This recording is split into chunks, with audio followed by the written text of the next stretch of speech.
Assalamualaikum warahmatullahi wabarakatuh. Kembali lagi dengan saya Amalia Fitri. Pada kesempatan kali ini saya akan mencoba men-share tentang variabel buatan dan kasus minimasi pada metode simplex.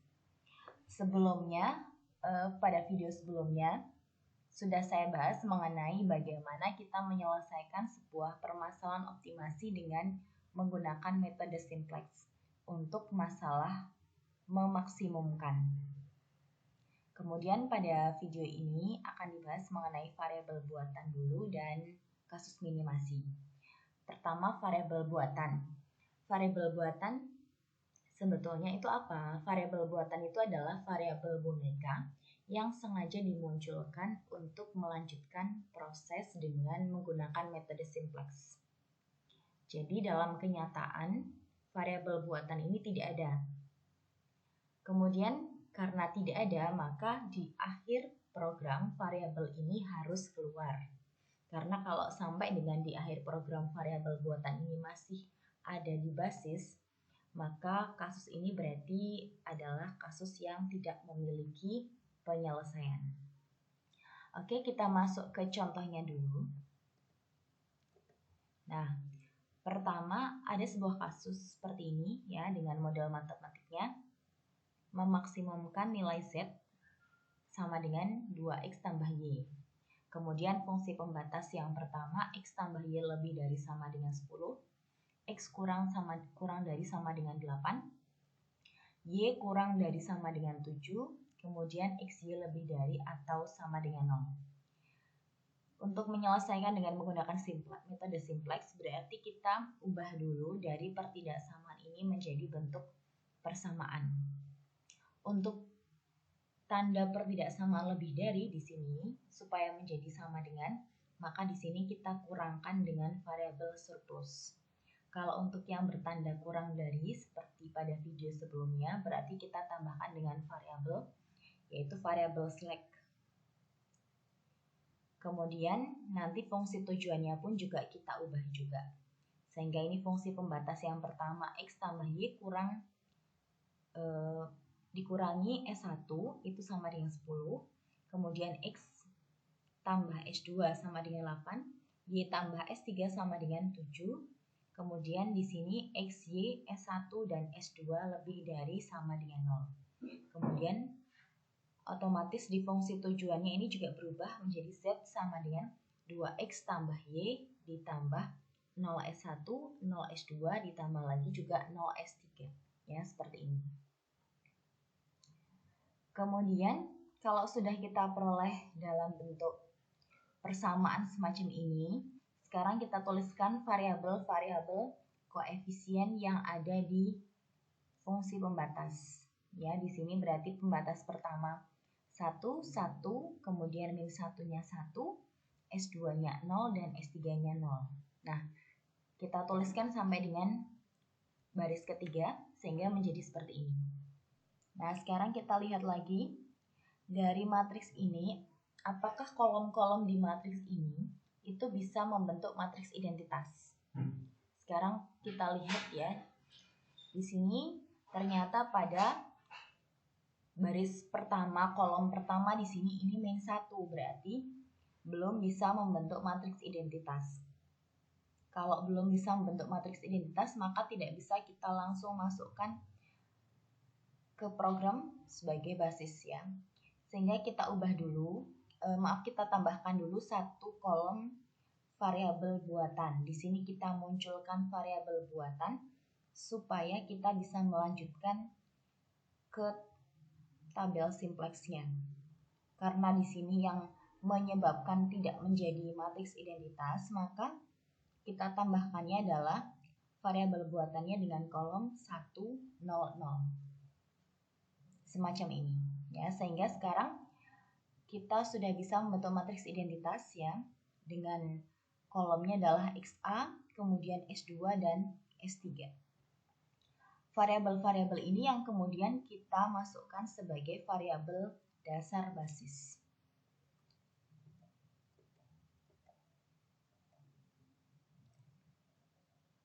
Nah, untuk model matematiknya menjadi seperti ini. XA di sini, kemudian di fungsi tujuannya di sini adalah min M. Kenapa kok munculnya M? M di sini adalah bilangan yang paling besar dari bilangan berapapun yang ada di dalam program ini. Sehingga kalau min M berarti bilangan ini adalah bilangan yang terkecil. Ketika kita menyelesaikan dengan menggunakan metode simplex, kita di sini fungsi tujuannya adalah memaksimumkan, otomatis kita akan lebih memprioritaskan yang koefisien fungsi tujuannya ini lebih besar. Sehingga nanti harapannya di sini XA ini nanti karena dia koefisiennya itu yang paling kecil, dia akan keluar dari program. Nah, kalau sudah seperti ini, sudah ada matriks identitasnya seperti ini, maka kita sekarang masuk ke tabelnya, tabel simplex ya, seperti yang tadi saya sampaikan bahwa untuk variabel dasar basisnya di sini XA, kemudian S2 dan S3. Kemudian cara mengisikan untuk komponen-komponen yang di sini itu seperti biasa, ini dari nilai ruas kanan, ini baris pertama, ini baris kedua, ini baris ketiga. Kemudian ini adalah koefisien-koefisien yang kita peroleh dari sini. Tinggal kita substitusikan aja, X-nya 1, Y-nya 1, S1-nya min 1, XA-nya 1. Kemudian baris kedua ini X dan S2-nya 1, yang lain 0 semua. Kemudian nilai ruas kanannya 8. Kemudian Y-nya 1, baris ketiga Y1, S3-nya koefisiennya 1 juga. Kemudian nilai ruas kanannya 7, seperti ini. Ya. Kalau sudah kita peroleh seperti ini, sekarang di atasnya juga kita tuliskan sudah koefisiennya sesuai dengan fungsi tujuannya. Sekarang kita hitung nilai ZJ-nya. Seperti yang lalu, tinggal min M kalikan 10 ditambah 0 kali 8 ditambah 0 kali 7. Hasilnya adalah min 10M. Kemudian yang sini juga menyesuaikan, sama caranya persis. Kemudian setelah nilai ZJ kita peroleh, sekarang kita lanjutkan lagi dengan ZJ dikurangi CJ. Caranya di sini, min M di sini kita kurangkan dengan koefisien yang ada di atas, sehingga min M min 2, min M min 1, kemudian M dikurangi 0, tetap M, kemudian ini 0, 0, dan yang di sini min M ditambah M hasilnya 0. Kalau kita lihat sekarang kita bandingkan yang bilangannya negatif dan bilangan negatif terkecil. Otomatis di sini yang kita peroleh adalah min M min 2. Dibanding dengan min M min 1 kan otomatis lebih kecil min M min 2. Berarti ini kita jadikan sebagai kolom kunci. Kalau sudah kita jadikan sebagai kolom kunci, kita cari kolom penilaiannya dengan nilai ruas kanan dibagi elemen kolom kunci tersebut. 10 dibagi 1, 8 dibagi 1, 7 bagi 0. 7 dibagi 0 otomatis di sini kita abaikan. Nah, sehingga kita lihat bahwa nilai yang terkecilnya adalah 8. Kalau sudah kita peroleh nilai terkecilnya 8, berarti ini kita jadikan sebagai baris kunci. Saya tandai dengan di sini saya blok kuning. Sekarang berarti yang di blok hijau ini perpotongannya di sini adalah elemen kunci. Kalau sudah ketemu elemen kunci, sekarang kita akan melakukan transformasi baris kunci dan baris lain. Transformasi baris kunci berarti elemen baris kunci kita bagi dengan elemen kunci. Kemudian transformasi baris lain adalah elemen baris tersebut dikurangi elemen baris tersebut pada kolom kunci, atau di sini 1 dikalikan elemen baris kunci yang baru. Sekarang sebelum kita mentransformasikan, kita cari dulu variabel dasar basisnya yang berubah. Berarti di sini yang masuk ke dalam program itu adalah elemen dari kolom kunci yaitu X, dan variabel yang keluar dari program itu adalah variabel di baris kunci. Berarti ini S2 keluar dan X itu masuk. Nah, seperti ini. Untuk yang variabel yang lain masih. Sekarang kita transformasikan baris kunci dulu. Semua elemen dibagi dengan 1 elemen kunci, berarti baris kuncinya nilainya tetap, kemudian 10 dikurangi 1 kali baris kuncinya 8, hasilnya 2, dan seterusnya. Kemudian yang baris ketiga transformasikan, berarti baris ini dikurangi dengan elemen baris ini pada kolom kunci yaitu 0 dikalikan baris kunci baru atau 8, sehingga hasilnya tetap baris seperti ini ya, karena 7 dikurangi 0 kali berapapun kan tetap 0. Sehingga di sini tetap baris yang ketiga ini nggak berubah, nilainya masih tetap. Kemudian kita hitung nilai ZC-nya, min M kali 2 ditambah 2 kali 8 tambah 0 kali 7, hasilnya min 2M tambah 16. Kemudian kita hitung juga untuk yang lain, caranya sama persis. Kemudian kita hitung ZC dikurangi CJ-nya, 2 dikurangi 2 ini 0, min M dikurangi 1 di sini min M min 1, kemudian M dikurang 0 itu M ditambah 2 dikurang 0 tetap M ditambah 2, 0 dikurangi 0 berarti 0, min M dikurangi min M, berarti min M tambah M itu 0. Sekarang kita bandingkan pada nilai ZC min CJ-nya, kita lihat masih ada yang bernilai negatif di sini. Berarti ini kita jadikan sebagai kolom kunci. Sekarang kita cari baris kuncinya dengan nilai ruas kanannya dibagi dengan elemen kolom kunci. 2 dibagi 1 itu 2, 8 bagi 0 berarti kita abaikan, 7 dibagi 1 7. Kita cari yang positif terkecil, berarti yang baris pertama. Berarti baris pertama ini kita jadikan sebagai baris kunci. Kemudian kalau sudah kita jadikan sebagai baris kunci, berarti variabel dasar basis XA ini keluar dari program pada tabel yang ketiga ini. Kemudian X itu masuk menggantikan. Kemudian kita transformasikan baris kunci dan baris lainnya. Dan kita peroleh tabelnya seperti ini. Di sini, kemudian kita lakukan lagi perhitungan yang seperti tadi. Kita peroleh ternyata ZC min CJ-nya di sini min 1, masih ada yang negatif. Berarti ini kita jadikan sebagai kolom kunci lagi. Kemudian kita cari baris kuncinya, ini negatif 1 diabaikan, 0 diabaikan, nah ini. Ini berarti baris kunci. Berarti variabel S3 ini keluar dari program, variabel S1 ini masuk ke dalam program. Kemudian kita lakukan transformasi seperti sebelum-sebelumnya dan kita peroleh seperti ini. Nah, sekarang kita lihat bahwa di ZC min CJ-nya semua nilainya adalah sudah positif ya. Karena sudah positif berarti tabel sudah optimal. Kemudian untuk penyelesaiannya di sini untuk variabel Y-nya adalah yang kita produksi sebanyak 7, kemudian untuk X-nya adalah sebanyak 8. Dengan Z maksimumnya 23. Nah ini. Nah demikian, jadi bahwa variabel buatan di sini adalah tadi variabel yang memang sengaja dimunculkan supaya kita bisa melanjutkan proses pengerjaan dengan menggunakan metode simplex. Jadi dalam kenyataan nggak ada, dan ketika di akhir tabel ini sudah tidak ada lagi variabel buatan atau variabel boneka tersebut.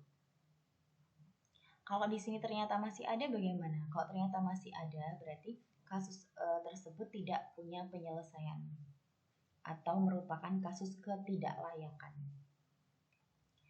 Selanjutnya kita masuk ke sub yang kedua, yaitu masalah minimasi. Masalah minimasi adalah masalah yang bertujuan untuk mencari nilai minimum dari suatu model matematik.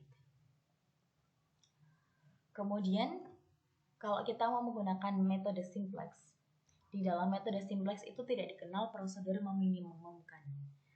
Sehingga kita akan memanfaatkan prosedur memaksimumkan untuk mencari nilai minimum. Nah, sebelumnya perhatikan dulu ilustrasi berikut. Misalkan ada beberapa nilai.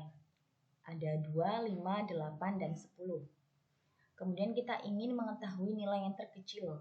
dari bilangan-bilangan tersebut, berarti yang kita cari adalah nilai 2. Itu kalau kita menggunakan algoritma minimumkan. Sekarang karena dengan menggunakan simplex itu tidak bisa mencari nilai minimum, yang bisa dicari adalah nilai maksimum.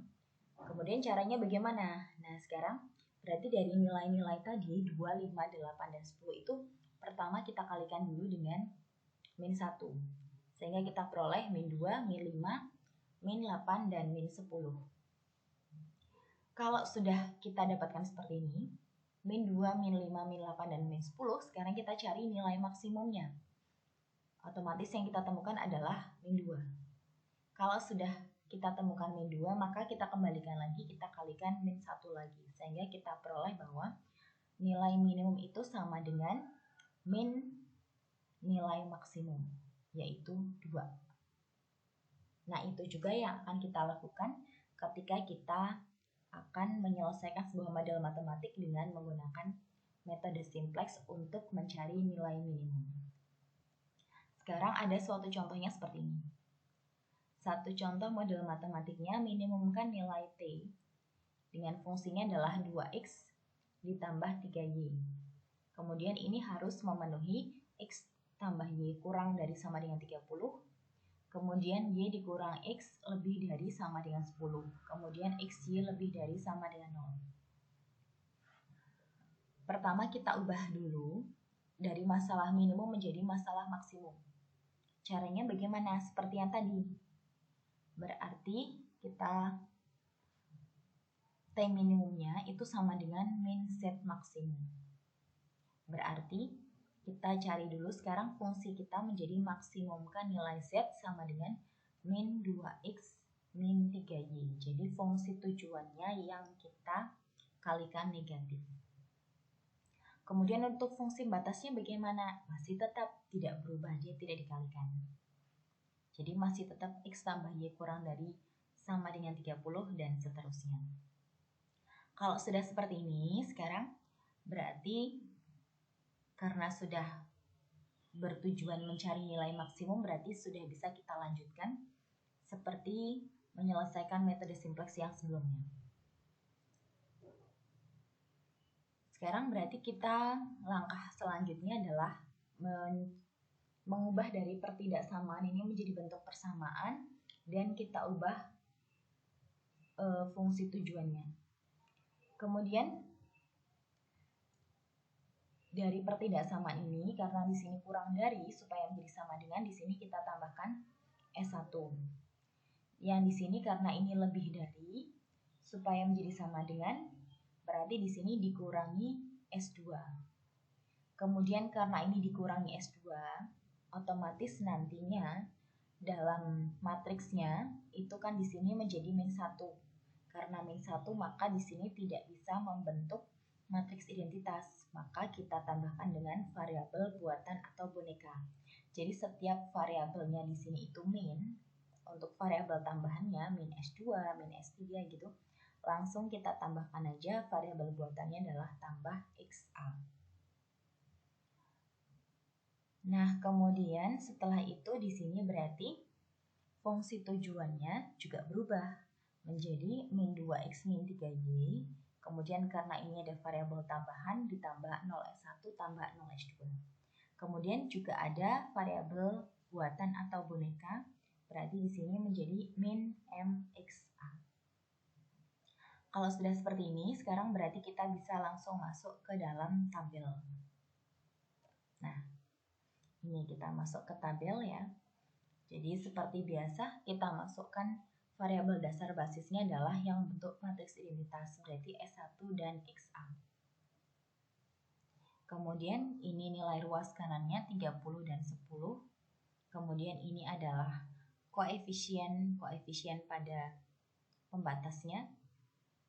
Setelah itu kita hitung nilai ZC-nya. Koefisien dikalikan nilai ruas kanan 0 kali 30 tambah min M kali 10, hasilnya min 10M. Dan seterusnya. Kemudian kita cari nilai ZC dikurangi CC, berarti M dikurangi min 2, M plus 2, min M ditambah 3, kemudian 0, kemudian M, kemudian min M dikurangi min M jadinya 0. Kemudian di sini kita lihat bahwa nilainya negatif. Karena ini nilai negatif, berarti ini adalah kolom kunci. Sekarang kita cari baris kuncinya. Berarti nilai ruas kanan dibagi elemen pada kolom ini. 30 bagi 1, 10 bagi 1. Berarti yang terkecil adalah 10.